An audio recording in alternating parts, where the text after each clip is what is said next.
le bulbe toute l'année jusqu'au mois de juin, et du coup le bulbe lui il va se nourrir, il va créer des bulbilles.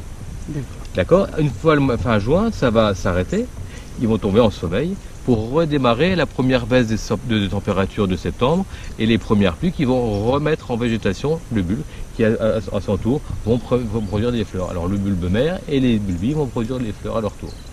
C'est pour ça qu'au début il y a un bulbe, une fleur, et à la fin il y a des bouquets de fleurs. Et quand on cueille, une fois qu'on a cueilli, on récupère le fameux pistil qui va nous donner l'épice. La grosse difficulté du safran pour l'obtenir, c'est qu'il faut cueillir la fleur, l'émonder et le sécher dans la même journée, parce que sinon ça périt tout de suite. Ça moisit de suite. Demain matin, c'est trop tard. C'est trop. Allez. On y go ? Allez, on y va. Oh, elle est belle celle-là.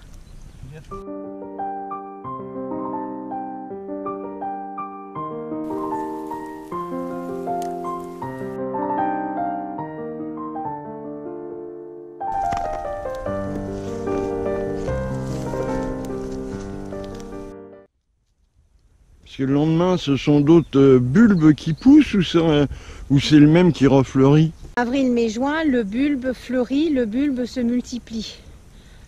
Passé le mois de juin, on est en phase de repos jusqu'au mois de septembre-octobre. La floraison, mais un bulbe va en avoir donné 2 ou 3. Et un bulbe peut vous faire 1 ou 2 fleurs. Si bien que par moment, vous vous retrouvez avec un endroit où ça a été planté la première année où il y a 1 ou 2 fleurs, mais la deuxième année, vous avez carrément des bouquets de fleurs de 4 ou 5 fleurs. Parce qu'il y a 4 ou 5 bulbes dessous. Il n'y a pas qu'un seul bulbe. En général, un bulbe vous fait 1 à 2 fleurs. Mais comme il y en a plusieurs, parce que ça se multiplie, ben ça vous fait des bouquets de fleurs.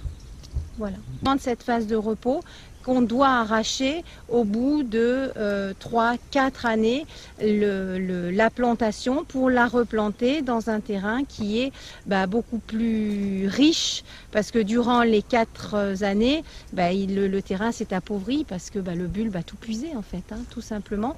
Et si on laisse, la fleur va dégénérer, va devenir de plus en plus petite, le pistil de plus en plus petit, et les rendements, c'est pour ça que je vous disais, pour 1 gramme, on fait entre 160 et 170 fleurs pour 1 gramme de safran. Si on laissait évoluer pendant des années, on se retrouverait avec peut-être un besoin de 300 ou 400 fleurs pour faire 1 gramme, parce que le pistil devient de plus en plus petit.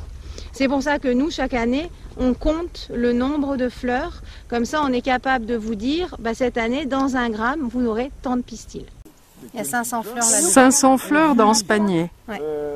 On a fait 10 660 fleurs hier et on a obtenu en séchage, donc safran sec, 45 grammes. Donc gros volume, gros panier, grosse chose pour, en fin de compte, un gros bocal. Donc ça représente 10 à 11 000 fleurs. Et le bon émondeur va émonder entre 400 et 500 fleurs à l'heure. Ça, c'est des bons travailleurs avec un bon rendement.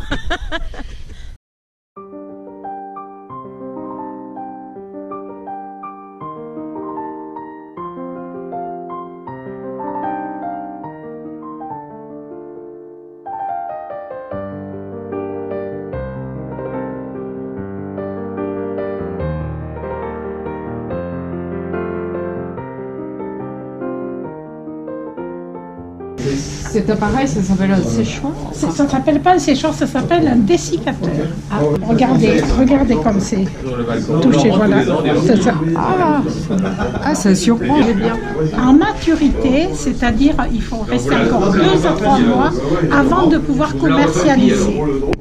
C'est un peu le plaisir de faire, de voir la fleur, de la voir évoluer en épices en fait, c'est ça qui est beau.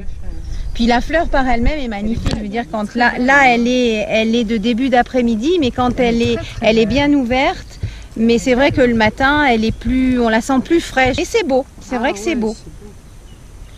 Ça a des différents tons de violet. Alors là, vous passez sur des violets clairs. Là, c'est des violets un petit peu plus rosés, plus soutenus. C'est vrai que c'est une belle fleur. C'est vrai que c'est superbe. On s'en lasse jamais de voir la fleur.